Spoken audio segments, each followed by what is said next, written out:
বন্ধু, আপনার উম্মতের প্রত্যেকের আমলনামা আমি আপনার হাতে দেখাবো, আপনার হাতে, আপনার সামনে পেশ করব। আপনি দেখে কথা বলবেন আমার কাছে। সুপারিশ আপনি কইরেন, মানা নাই, কিন্তু আপনি দেখে করবেন।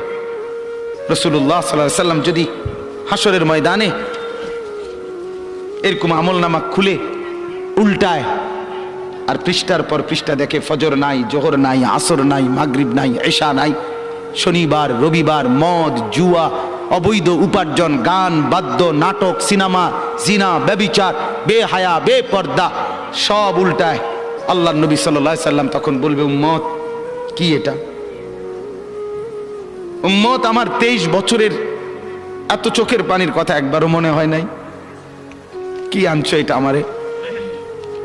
উম্মত, তুমি জানো না আমি যে তায়েফের পাথরের আঘাতে পুরা পিঠ চালনির মতো জাজরা বানায় ফেলছে আমার? শোনো নাই তুমি?